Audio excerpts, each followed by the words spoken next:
Hey, everybody, we're just going to give everyone a chance to get signed on and then we'll get started. Hope everyone's having a great day today. So we're watching the numbers go up.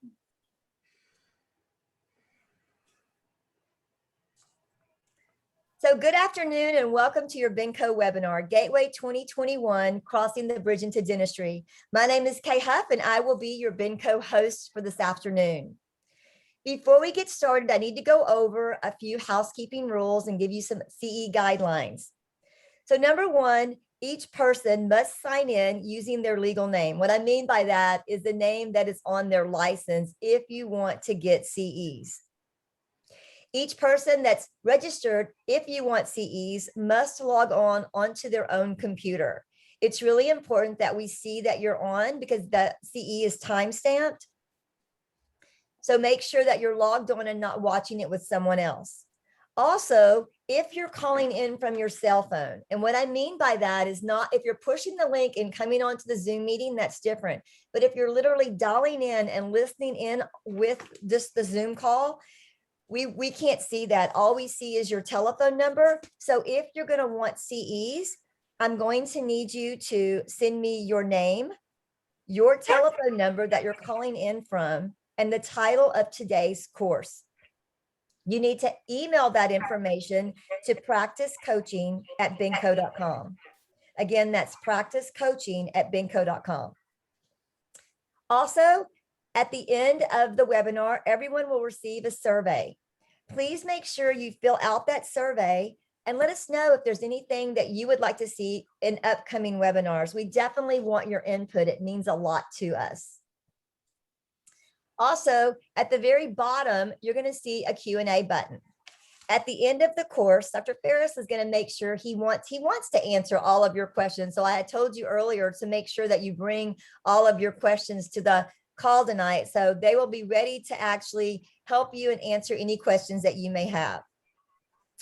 So please make sure that you enter all of your questions into the Q&A at the bottom of the screen, and we'll make sure that we answer them. Also, at the end, all the questions and answers, we'll send one big massive email out to everyone, so everyone will get a copy of the Q&A. So with that being said, let's get started. So it's my honor to introduce Dr. Ferris.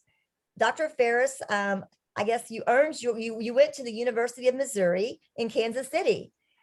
You lecture all over the place. It seems like you lecture in the US, Canada, Europe, and multiple Seattle study clubs around the United States. We are so honored to have you on. You've also spoken at symposium, correct? Correct, yeah. Fantastic. Well, you know, I'm going to let you give them more information, but we are so honored to have you on on tonight's webinar. So I'm going to let you go ahead and get started. Thank you very much for joining us. Thanks for having me. Thanks everyone for logging in. I am an orthodontist out of Santa Barbara, California. So I think it's always interesting having like an orthodontic perspective, especially, you know, speaking on the topic that we are tonight, which is, you know, how relevant orthodontics is to interdisciplinary treatment planning. A lot of what I do within my practice is pre-restorative orthodontics, and so this is one of my favorite topics to talk about because no matter what area of dentistry you are in, you know, it pertains to you. And I'm a big believer in working amongst different specialists and restorative dentists to ultimately getting the best results for our patient. So, like I said, Santa Barbara, if you guys haven't been there or here, come. It's a great place to vacation. It's a great place to be. I have a couple dental practices, a couple orthodontic practices here, and then a pediatric dental practice that we just started. So here's my family. If I look a little bit tired, I am that picture on the right with my two little boys. We just had him, 5 days ago, maybe 7 days ago. He's the Cinco de Mayo baby. So there's our new one. So I've been getting a lot of sleep the last few nights, but it is all good. Here is my practice. It was just showcased in a magazine called Ortho Town, and which is, you know, if you don't know Ortho Town, you probably know Dental Town. And so built a new practice in Santa Barbara that I moved kind of my main practice too. And we moved in kind of right in the middle of the pandemic. We moved in June of 2020. And, it's modern practice, has all the bells and whistles as far as technology. And I like to stay on the cutting edge of things and have a state of the art practice. And, ultimately, I think that, our patients really benefit from this. And so that's a little showcase of what my practice looks like. You can kind of see part of my practice in the background here. Um, so I'd love to talk about a little, and I asked this question is, what is the most significant innovation in dentistry over the last decade?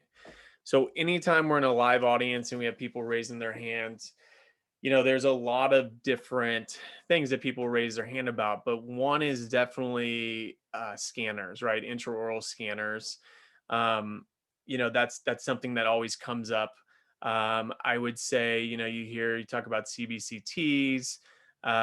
There's a lot of different things that people will talk about because there has been just an amazing amount of innovation that's come in over the last decade. And so for me, like what I would say is the most significant innovation is clear aligner therapy. And I know you say that, well, yeah, of course you're going to say that because you're an orthodontist and, you think that that's the most important thing ever because you focus on orthodontics, which I do. But the reason I say clear aligner therapy in general is that I really believe that it's not only kind of accelerated, but really pushed where we're going with technology. And it's really provided a digital aspect that has also pushed the intraoral scanner market. It's all the different applications that are now involved or within intraoral scanners are, in my opinion, driven by, clear aligners and companies like Align that have, developed these kind of full end-to-end digital platforms. And so I think just from like a technological advancement standpoint, I think clear aligners are a huge innovation and in my opinion, the biggest. But the other reason is because you could say things like from a restorative standpoint, well, the biggest innovation is a certain ceramic material, Emax or, whatever, milling or whatever you could say. And, and it's true. I mean, there's a lot of advancements with that. But what I think clear aligners has really done is it's really opened up this large percentage of the population that is willing to go through some type of orthodontic tooth movement, which inevitably makes everybody's results better. So if we can get the teeth in the right position, then we know that we can have better results from a restorative standpoint. We know that there's a huge market for it too. There's 74% of the population, if you look at the studies, that have some form of malocclusion that could benefit from orthodontics. But according to the AGD, only 1% of the population is actually being treated. So we have this huge pool of patients that could benefit from it. And they may not be currently, but the nice thing about the clear aligner standpoint is it makes people more willing to do it. So a lot of these pre-restorative interdisciplinary cases, they're definitely usually adults. There's a lot of adults involved with, implant, restorative, things are breaking down over time, things are happening, malocclusions and the issues with those malocclusions start to become additive and snowball, and we have big issues. And the fact that these patients are willing to get into clear aligners as opposed to the majority of them that say, no, I'm an adult, I do not want to do traditional fixed appliances, I don't want to do braces, has been really, really helpful. And the reason for that is it can benefit all of these different areas. If we talk about SPEAR and the facially generated treatment planning and, evaluation of aesthetics, function, structure, and biology, all of orthodontics can have a great impact on each one of these areas. And therefore a thing like clear aligners kind of affects a bigger scale than just one discipline, right? So case acceptance is huge, like I talked about. There was a time where there might be 30 adults that needed some type of orthodontic treatment because the restorative dentist kind of had his hands tied on what could be restored because of the malocclusion. And let's say you had 30 of those, models sitting on your desk, and you're looking at them, and you present orthodontics, traditional orthodontics to them, and maybe one or two accepted out of 30. Whereas now, in our office, 80+% of these adults accept clear aligner treatment. So the other part of it is, I think orthodontics has always been kind of the traditional black hole in the interdisciplinary team treatment planning, where, we might know that the patient needs orthodontics or could really benefit from it. But do you really want to send a patient over to the orthodontist and they disappear for 3 years, spend all their money, and you never hear from them again? I mean, that's not really ideal from a interdisciplinary treatment planning and treatment execution standpoint. So what has been enabled with the technology, and what we'll talk about, is it's not a black hole anymore where they come to my office and they're just treated for 2-3 years and then finally they're ready for restorative. But there's ways that we work amongst the interdisciplinary team, whether it's the implant surgeon or the periodontist or the restorative dentist, to provisionalize throughout treatment or whatever it is. There's a constant back and forth, and the patient knows that they're not just signing up for orthodontic treatment. They're signing up for a comprehensive treatment approach. So the advantages to clear aligners are, there's multiple in my opinion. One, we talked about patient desire acceptance. The second would be protecting teeth. So during treatment, it's nice that we're able to protect teeth during wear. So if they're bruxers or whatever, we're getting protection of that. If it's planned right, if it's designed right, it can be more efficient. Definitely patients have better hygiene, and that's been proven in studies compared to traditional fixed appliances. These patients that are missing teeth, that we're doing combinations of crowns, bridges, implants, we can have Pontics in place while we're getting tooth correction, and we can have that from the beginning, which that's a little bit limited in traditional orthodontics. We can be really precise. And I have patients come in all the time and say, well, Invisalign or clear aligners it's just for, limited treatment or easy treatment. Like, you can't do what you can do with braces. And in my opinion, that's not true. Yeah, there are some movements that can be more efficient with braces, but there's a lot of movements that can be more efficient with Invisalign or with clear aligners.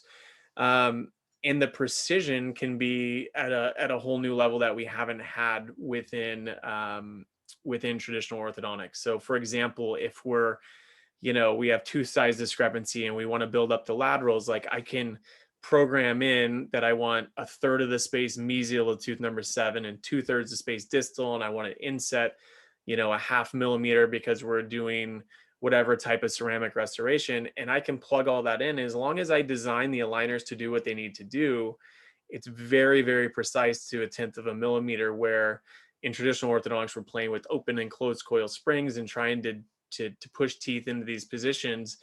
And it's just not, it's not as easy, it's not as efficient, and it's not as precise.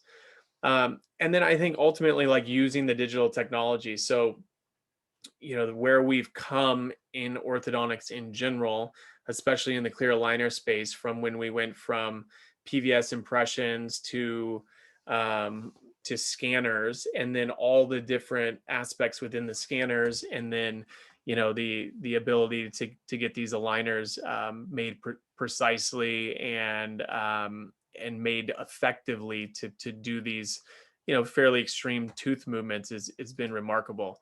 And I'll show you different cases on that. Getting the teeth in a good position prior to restorative dentistry is very important, and a lot of it's for longevity, right? So we know that if we can bond to enamel, we're going to have a greater bond strength. If we're not positioning the teeth in the right position first, then a lot of times there's some type of compromise, whether it's reducing the enamel, cutting back the enamel, bonding to dentin, creating a lesser bond strength.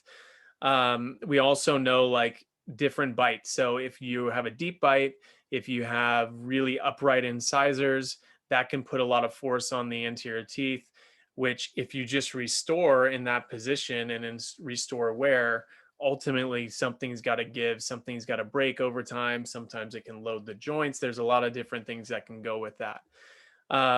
We can create space for implants, and we can do it really effectively and really precisely. We can have better aesthetic and functional results. And we can also position teeth in a way that, one, we may be able to avoid crown lengthening. We may be able to avoid endo. There's a lot of things that we can do just by getting the teeth in the right spot. I always tell patients, if you're going to go through comprehensive care, orthodontics to me is like the foundation of the treatment. You're not going to, put all these beautiful finishes and, all these things on your house if the foundation's terrible, and it's all going to collapse at some point. And so that's how I look at orthodontics and how I explain it to patients. Unfortunately, now with the technology, we have better commitment, better case acceptance to that. Here's an example of alternatives. Like, let's say the patient doesn't want to do orthodontics. Yes, we're going to have to do more crown lengthening. We're going to have to maybe over reduce. Sometimes you can get into endo issues. We have over reduction concerns. So a lot of issues with that. The compromises with that are bonding to dentin, like I said, having to restore more teeth. So maybe having to alter the posterior vertical by building it up just to create restorative space in the anterior, where a lot of times those posterior teeth are actually not worn and don't need a lot of dentistry, but we're having to do it because of the limitations if we're not getting the teeth in the right position to begin with. Possible endo, possible different surgical procedures, or we're just not getting the ideal results, the ideal tooth lengths, the ideal tooth form, and then aesthetics and function can be compromised. So technology is really changing how we're able to approach these cases. It allows us for me to work with my team. So when I say my team, it's really whoever needs to be involved in any certain case. I always say I like the restorative dentist to really be kind of the quarterback of these interdisciplinary cases. Ultimately, it's their patient, it's their lifelong patient usually, and they're the ones that are going to be following up with prophies and all their dental needs down the road. And I like them to kind of quarterback it, but I like them to quarterback out to the different specialties where those people are doing their best work and specialize in what they do. So with having these technological advancements, we're able to really communicate at a whole new level. We're not just meeting with stone models and trying to measure things out and do different things from an analog perspective, but we're able to use all the imaging, all the applications within the scanners and everything to really design these cases and do it at a really high level. We can also educate patients. We can show them patient outcomes, which is ultimately just going to make their experience better.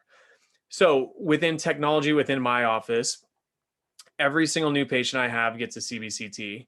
So we take a low dose CBCT. Here is there's a lot of different options for CBCTs. I like our Plan Mecca that I use because I have this ProFace technology, which allows me to start with the soft tissue, work my way in.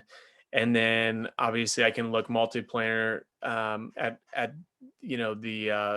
the head, and I can see exactly where the teeth are within the bone. I can evaluate airway, I can evaluate joints. So there's a lot of things I can do with that. I also take a scan on every new patient, an intraoral scan.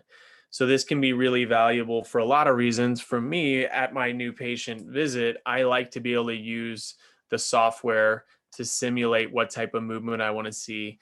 And for me, it's really helpful from an educational standpoint and a patient commitment standpoint.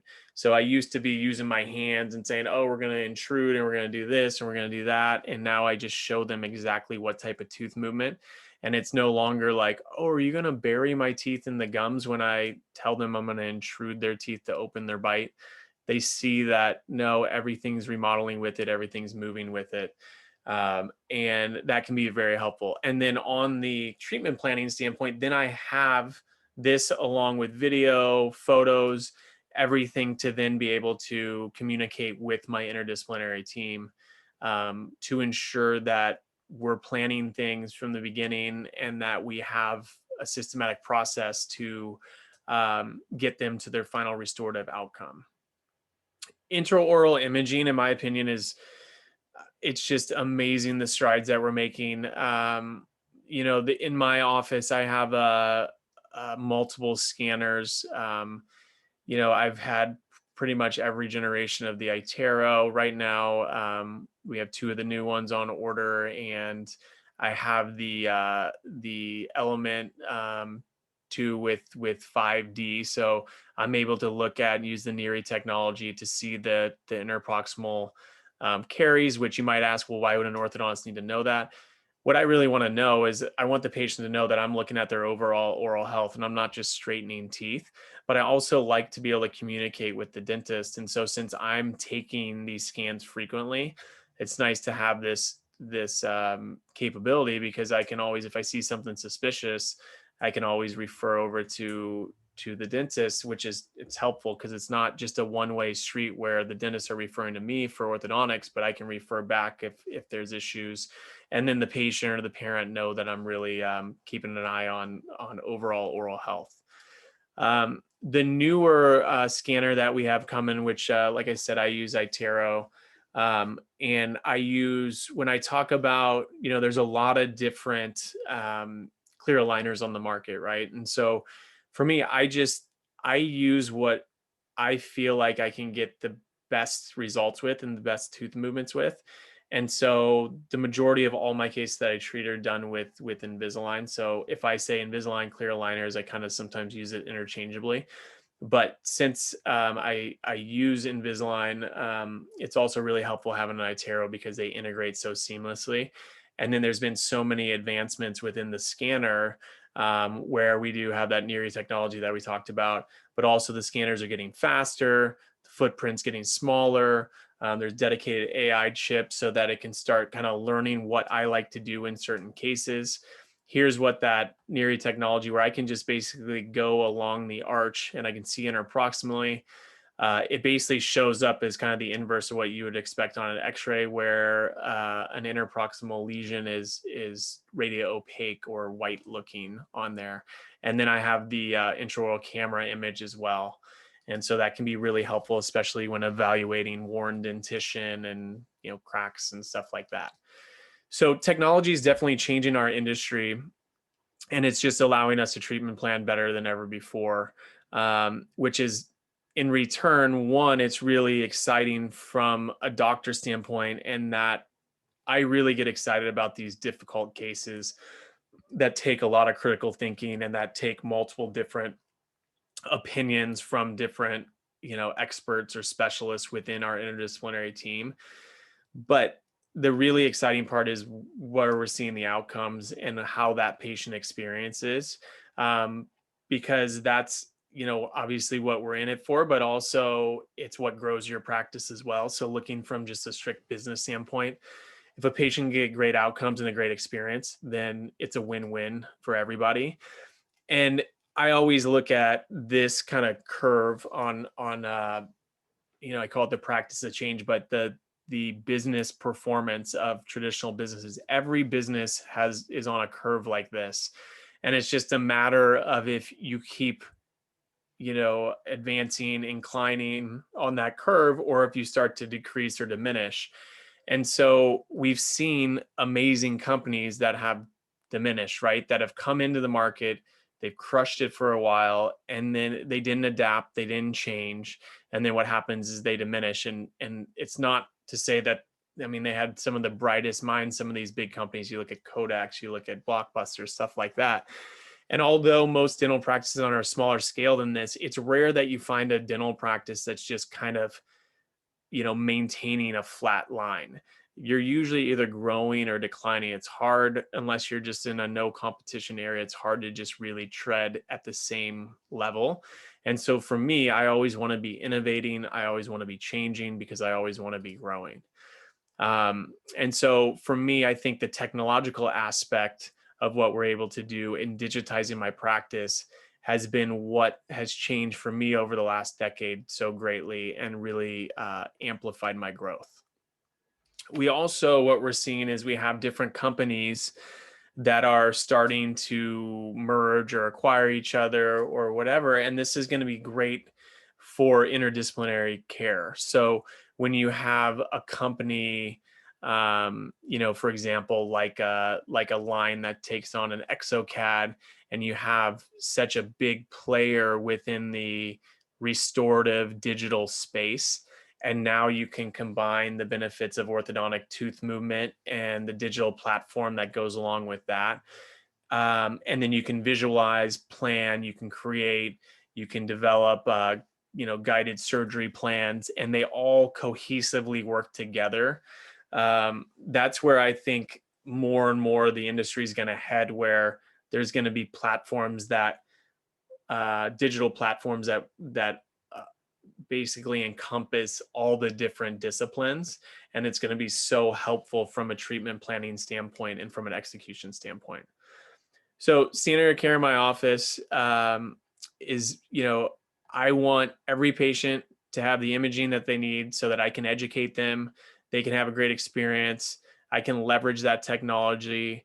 For me, if I'm gonna invest in technology within my office, I'm gonna leverage it. So it's one thing for me to just work with my interdisciplinary team and use all the great features of technology. But if you're not showcasing it, if you're not showing it to your patients, then you're really not leveraging it. And then chances are it's not helping you grow your practice.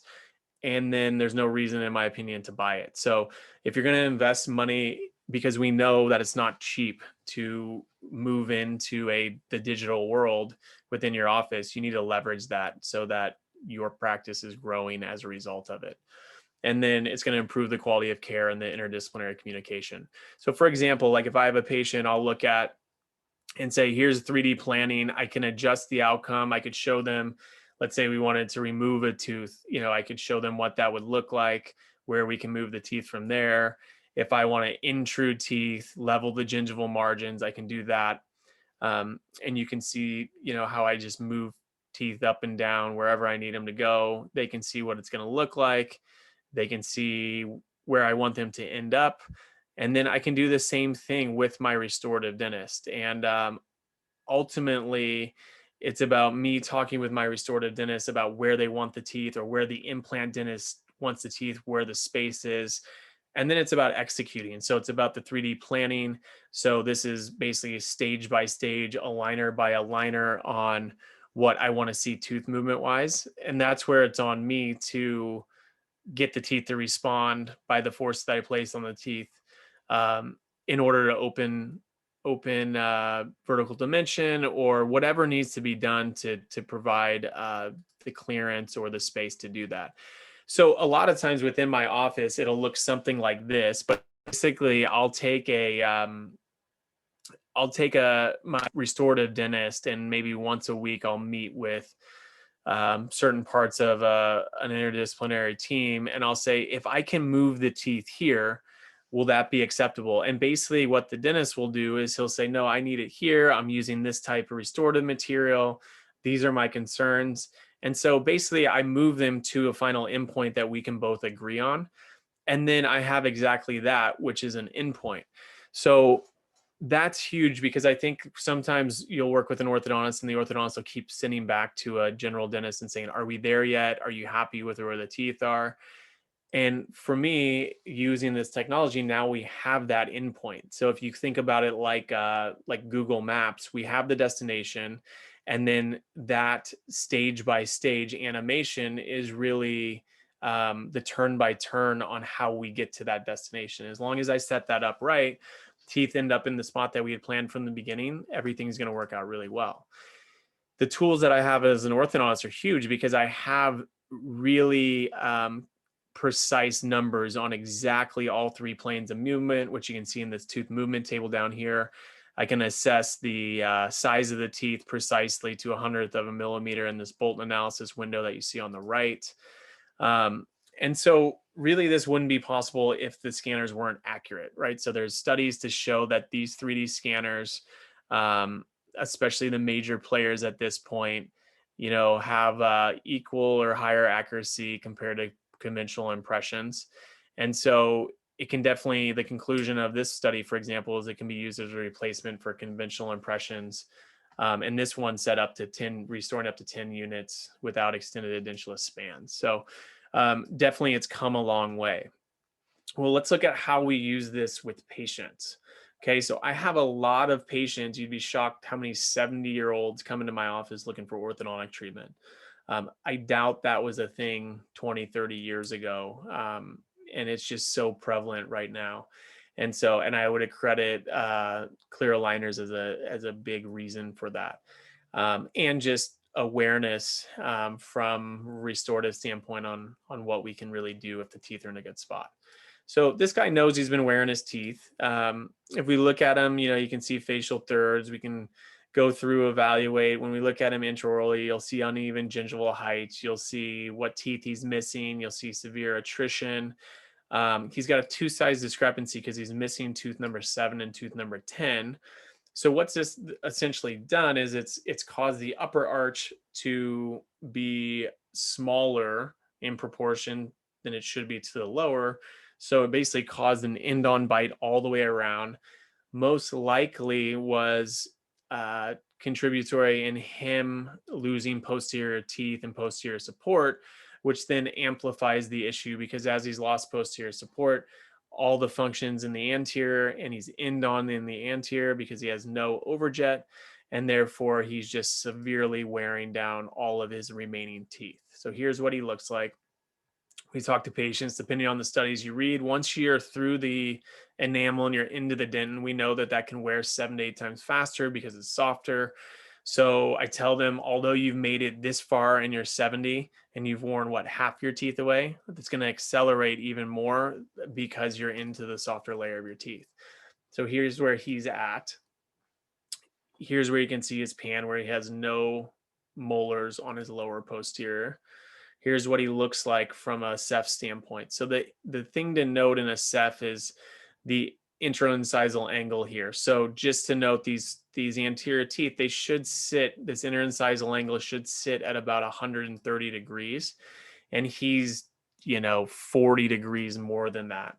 I can look at him through technology from a CBCT standpoint, and we can evaluate him from there. I can share that with my interdisciplinary team.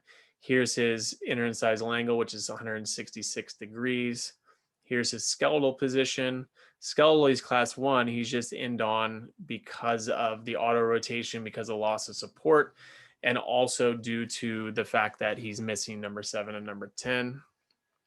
So we can go tooth by tooth, see where the teeth are within bone, which is huge from an orthodontic standpoint, but it's huge also when we're planning implant placement. We can look at joints, which is really beneficial, especially in these patients that are missing posterior teeth.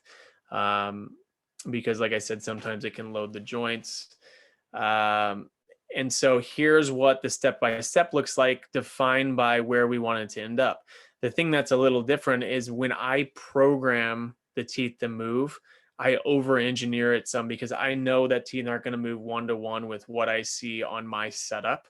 So therefore I have to over-engineer it. So when you look at this case, I don't necessarily want to see 10 millimeters of space in between the anterior teeth because the teeth would have to be restored too long.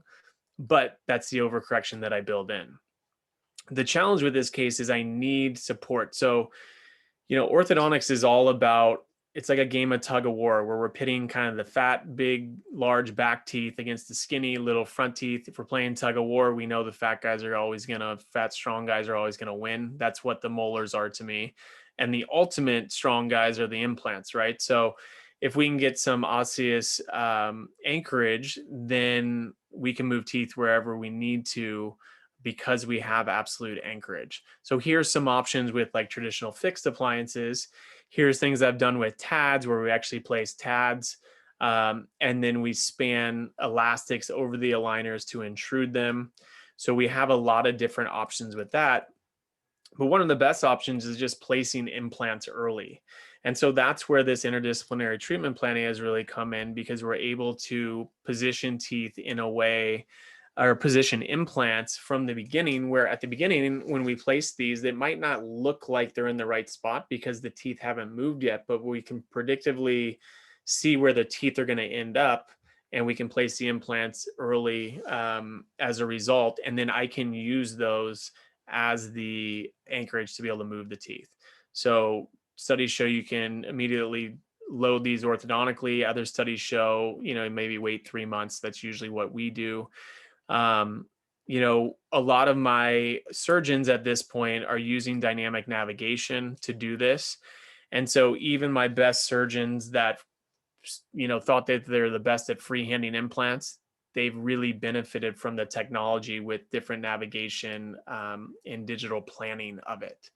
So here's what we're trying to do is, how do we predict, anticipate where an implant is needed? Um, Teeth are still being moved, whereas we used to just wait till the end of orthodontics to place implants.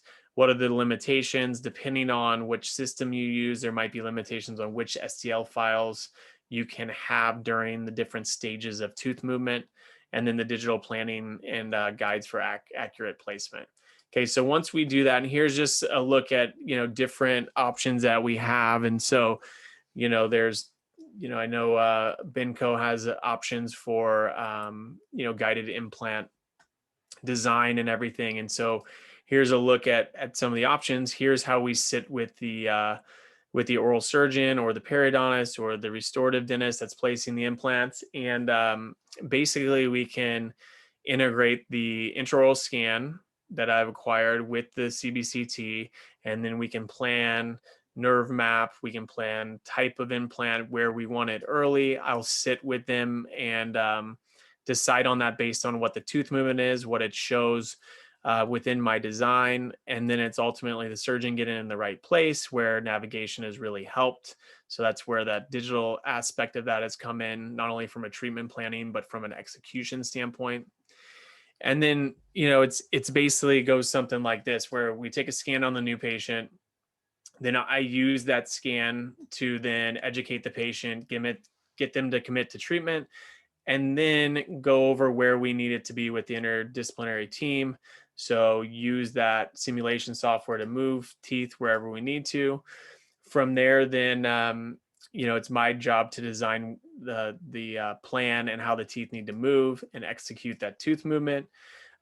When we're dealing with case where we need implants early, we use the software needed to then plan that. We place those early. We provisionalize those implants so then I can use them for anchorage.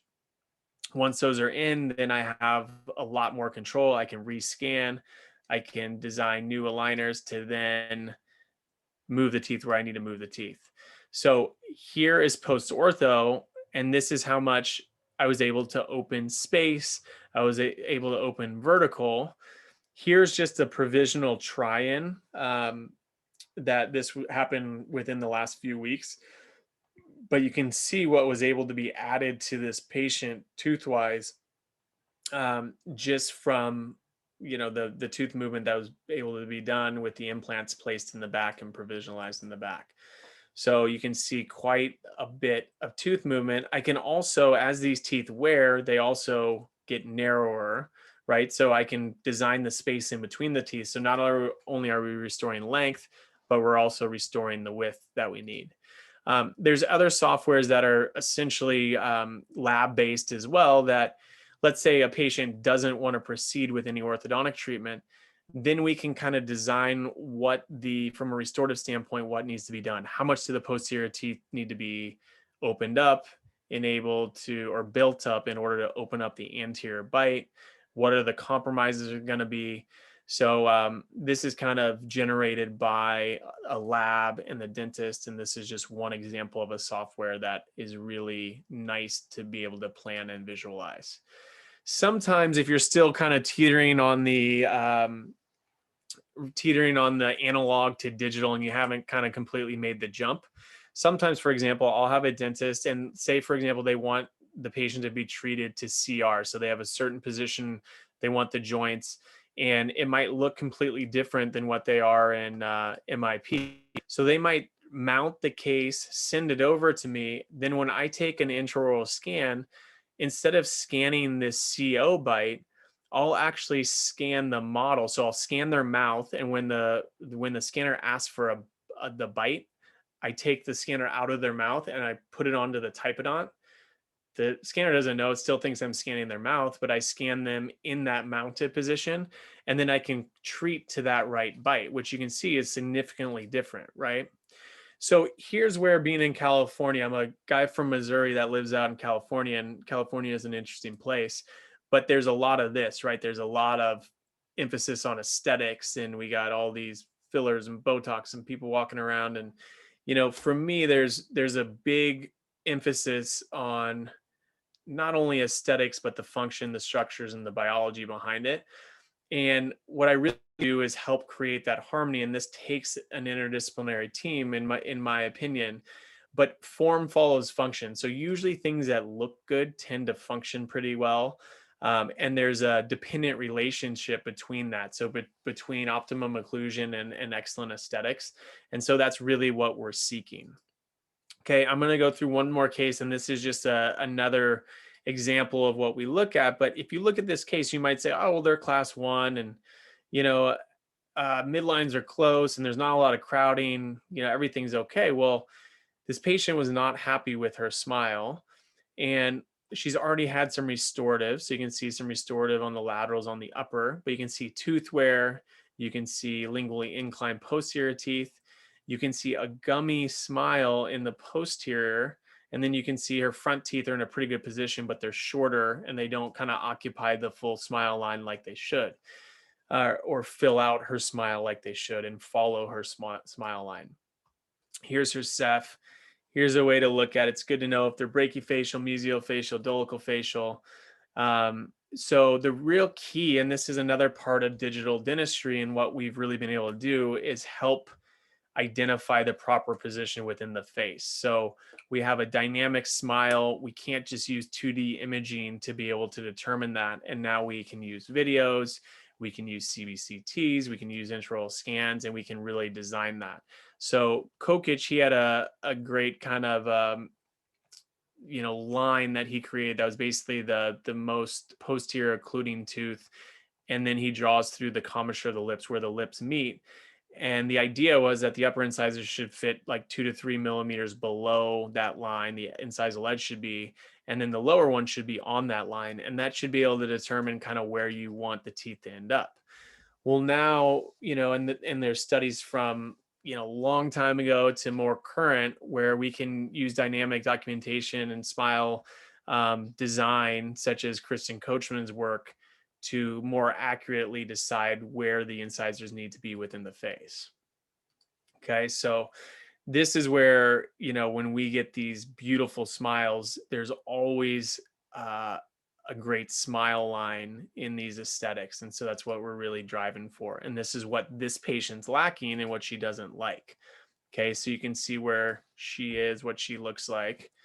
And so as far as the plan for her, and here's really the issue with her, is that the centrals, the 8 and 9, are in a good position within her face. Yes, they're restoratively short, but she's already got wear on her anterior teeth. So you can't just add length to those teeth. But the posterior teeth are on a different plane and they're below that. And that's why her smile is gummy. Well, if we're, and so we're working with an interdisciplinary team. So I have a prosthodontist, I have myself, I have an oral surgeon. And here's kind of the conundrum here is, well, how do we get the posterior teeth up to the plane of the anterior teeth, which we like the vertical position of, without taxing the anchorage and extruding the anterior as we're intruding the posterior? The problem with having that 2 plane is it's causing a lot of wear because there's posterior interferences on function that are really wearing down the back teeth. So a case like this, yeah, you could forgo orthodontics, but you're not going to conserve tooth structure. You're going to most likely finish in a deep bite because we need to add length to the anterior, and she already has an acceptable overbite. So if you lengthen 8 and 9, she's going to end up in a deep bite. And then you could potentially need to do perio surgery, possible endo, something to cut back the tooth structure and bond to dentin, which isn't as ideal. So the dilemma is we don't want to extrude the anterior teeth as we're intruding the posterior teeth. So it all comes back to this anchorage standpoint. And in Newton's third law, every reaction or every force has an equal and opposite reactive force. And so that's the dilemma in this case. So using all of the things that we had talked about within the digital aspect of design, then we can decide how we're going to treat this situation. And what we want to see is those back teeth intrude as the anterior teeth stay the same. And there's where our gingival levels are. So we can instruct the patient on this. I can design it with my dentist and the surgeon on where we want the teeth to end up. Then we go stage by stage on what that would look like. You can see the 8 and 9 are staying exactly in the same vertical orientation. What's nice about some of the new technology is we can do a smile design within their face. So I can actually intrude or extrude teeth within my software. And this is the smile design, which is kind of new to Align's platform. But then if I intrude or extrude teeth, I can see what it looks like within their actual smile, which is bridging that gap between what we see intraorally and what we see aesthetically from their face. Okay, so we can see how as I move teeth, how it fills out a patient's face, what it looks like if I change the dimensions there. Here's what we can see superimposition wise on a case like this. We want to intrude those posterior teeth. There's ways to do it, right? So we can use anchorage, and you could use traditional fixed appliances, but it's harder to have that control because with braces on the buccal surface, it's going to want to cause tipping. And so with the aligners kind of occupying the surface or encompassing the whole surface, we have some better control. In these cases, a lot of times we want to use osseous anchorage, and the studies show us where the best places are to place those. So for example, in the palate, it's usually kind of just off the midline adjacent to the first premolars. We also use different mini plates. So you can use these bollard plates that can go off the zygoma because that's rock solid anchorage. And then you can also use palatal tads in the palate, which you can see over here. And basically in a case like this, what's hard to see here is there's an elastic that runs over the top of the aligner and goes from the zygomatic hook to the palate to basically slingshot or intrude those posterior teeth. What we did in this case was I didn't like the bulk of this palatal tad appliance in a patient. So I asked my surgeon if we could put plates under the palatal tissue and just have a little hook exit. So here's what it looks like here on the left. And here's this exact patient I'm showing you right now, where we want to keep the anterior teeth at the same vertical, but we want to use this auxiliary anchorage to intrude the posterior. So there's pre-treatment. Here's 43 weeks of active aligners. We're switching aligners at every 7 days. So we're not talking about this 2 to 3 year black hole. We're talking about 43 weeks of active treatment, which is what, 9-10 months, something like that. Teeth movement intrusion is supported by the skeletal anchorage that we provided here. Here's what a superimposition looked like when we finished. And you'll see the blacks where the teeth started, the blues where it ended up. If you look at the anterior, you'll say, well, according to that, you extruded those still, even though you used the anchorage. That's not true in this situation. The reason why you see the difference in the anterior is because that's the restorative length that was added, is what you see in the blue in that tracing. So here's the wax up appointment. Here's the provisional veneers that were placed. You can see here's where she's at with these provisional veneers.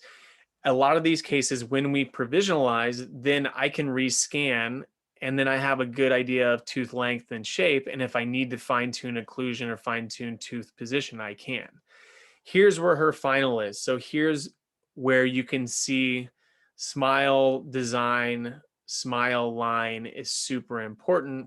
She was restored. She's in a position where she's not going to continue to really wear out those teeth because she has a good interincisal angle. The teeth are vertically positioned in the position they should. And look at the gingival margins and how level these arches are. And then you can see how that incisal edge really mimics her lower lip line. So that would have been really hard to achieve if the orthodontics and the digital design and dentistry wasn't uh, available to us. But fortunately now it is. And for cases like this, I would really encourage all of you to work and utilize all the advantages from digital dentistry. But once again, it doesn't just come down to aesthetics. We also need to make sure we're gaining proper function so you don't have those hanging palatal cusp in the posterior that are causing balancing interferences and really wearing the posterior. So there's a balance between that aesthetics and the function so that long term these restorations are going to last and the patient is going to continue to age and look really good for many years to come. So here's the beginning, here's the end. Here's what she looks like. She was a static 10 months of treatment. You can see such a big change for her. There's other options that we explore. Sometimes we'll even place an actual full-size implant in the palate and just let it be covered up once we're done with it, because we can have the lab build anything we want to that. So there's different options for that. But even in California, we're not just looking at aesthetics. At least the top providers aren't. We want a great aesthetic result, but we also know that in order to achieve that, we need a great functional result. And those two go hand in hand.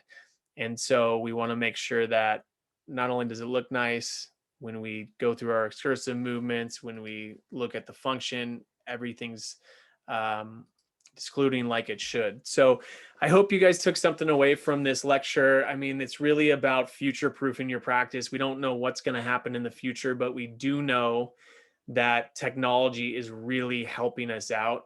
And as it's changing every industry, it's definitely changing dentistry. And if you're afraid of change and you're not implementing these in your practice, I'm afraid that you're just not going to be prepared for the future, and you don't want to be one of those businesses that grows and then starts to decline because you're not changing. And digital dentistry is definitely here, and it's definitely going to be the future. So if there's any ways that I can help you jump on board with that, if you're not already, let me know. But I really appreciate all of your time tonight, and we will open it up for questions. Fantastic. So guys, if you want to put your questions, I think there's one in there if you want to open it up, Dr. Ferris. Sure, put yeah. your questions in the Q&A. We will spend the next few minutes and answer a few of your questions. Yeah, so it's interesting. A couple of the questions that are up right now are really retention based. And so, one of the things about clear aligner treatment, in my opinion, because one of the questions is, since teeth were removed a good amount over a short amount of time, what's the retention look like? And so the interesting thing about clear aligners is when I design the tooth movement, each stage, the activation of the teeth is similar. So, which is not the case in traditional fixed appliances. So at certain times throughout traditional braces, like there's different forces placed on the teeth at different times. And like at the end, sometimes we're trying to finish the occlusion by wearing really heavy elastics to sock in the teeth and stuff like that. Whereas it's such a gradual thing with aligners. I mean, yeah, it was a short overall treatment of knots, but it was gradual throughout the whole time. So actually my cases seem to be more stable long term than my fixed cases are. But with that being said, we know at this point in orthodontics, in dentistry, teeth are always going to want to move over time. You have to have some type of long-term retention. So I tell patients, if you want to keep your same great result that we finished you with, you have to have retention. For me, my retention usually just looks like retainers, clear aligners, so thermoplastic retainers that are just worn at night. If there's some type of functional issue or something like that, then sometimes we'll make a night guard that also functions as a retainer on the upper. And then we could put a lower fixed 3-3 so that we don't have anything covering the occlusion. But a lot of the studies now show that compared to a traditional Holly, which is a wire and acrylic retainer, having good thermoplastic material that covers all the surface of the teeth. And the new materials are so durable and they don't stretch as much and they don't wear out as much. That's the best way. So at the end of treatment, we just move straight into nighttime Essex type retainer wear.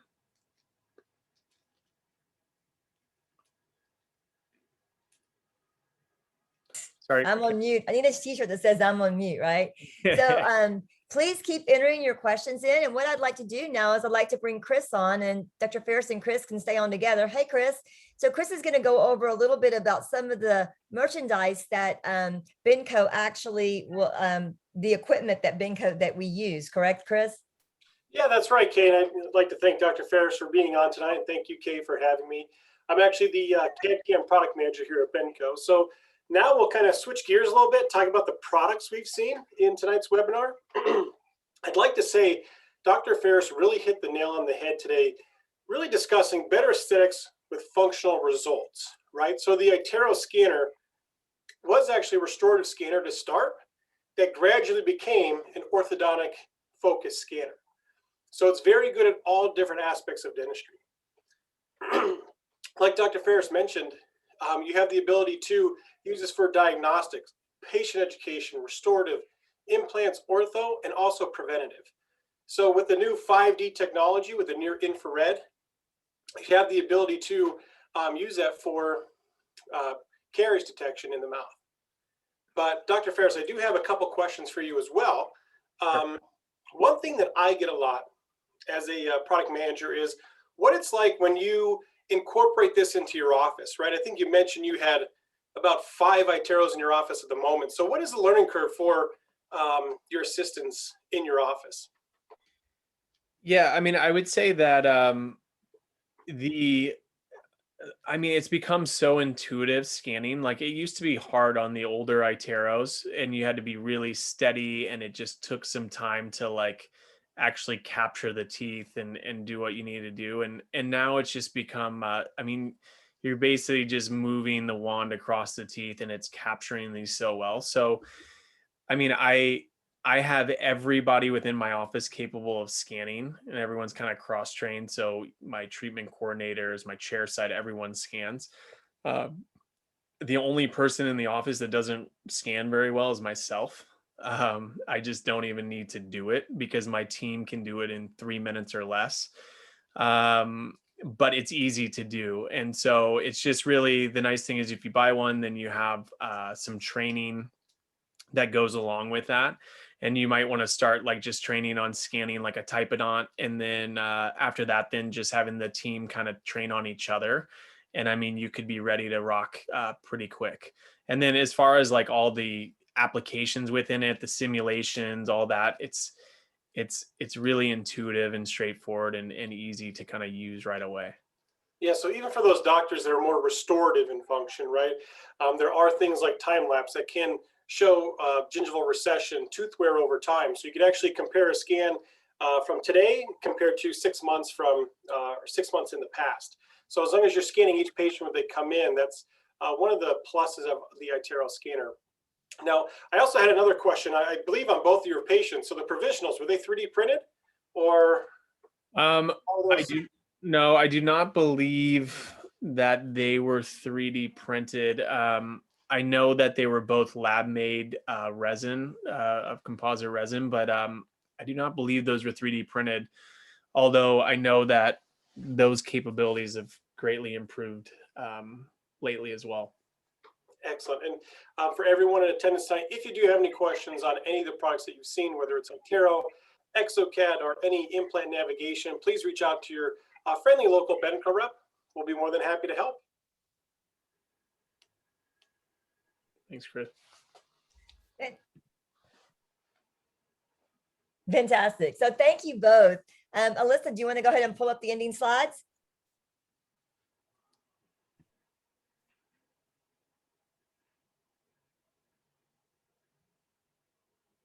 There we go. So Dr. Ferris, I first really want to thank you and congratulations on a new baby. Thank you. It's got to be exciting, right? Oh, it's great. So Now, much fun. that's number 2, correct? Number 2, that's right. So yeah, Well, at least you know what to expect. That's right. So you did an amazing job. I mean, I really enjoyed the whole presentation. So thank you very, very much. And Thanks. guys, for all of our new upcoming webinars, please make sure you just take your phone and scan over the CR code, and it will actually tell you, bring you straight to our website, and will let you know exactly what's coming up. And again, on Wednesday, May the 26th, Dr. Krieger is going to be coming on, and he's going to be talking about the business and profitability and effectiveness of implant dentistry. So please make sure you get registered for that. Again, that's going to be on May 26th from 6:45 to 8 p.m. And then we're going to have Tia Hunter on again. Tia did our radiology course last time, and she's going to be doing it again. It is actually a workshop. To sign up for it, you just go to shop.benco.com. You put in that item number, that 5750-841. And again, that will get you registered to be in that radiology course. Hold on one second. This is, and then also we're going to be doing a course with Jill again. Jill brought an OSHA course, which is going to be a really good course. It's going to be a workshop also, so you can get signed up for that. It's going to be on August the 6th from 1 to 3. Again, the OSHA courses is something that we've been asked quite a bit for, so please make sure you reserve your seat for that course. It's going to be $49. Again, shop.benco.com, and the item number is that 5826-591. If you enter that in, once you get there, it'll bring it right up so you can get registered. Again, if you have any questions for myself or Alyssa, please reach out to us at practicecoaching@benco.com. Alyssa's really good about getting right back with you on any questions or also any suggestions on any for upcoming webinars. Dr. Farish, you did an amazing job tonight. Thank you so much. It was so interesting. I couldn't keep my eyes off of it. So amazing. You do amazing work. Thank you, Kay. Thanks for And we'll having me. see you guys next time on our webinar. Thank you very much for joining us tonight. All right. Thanks all. Bye-bye. Thank you.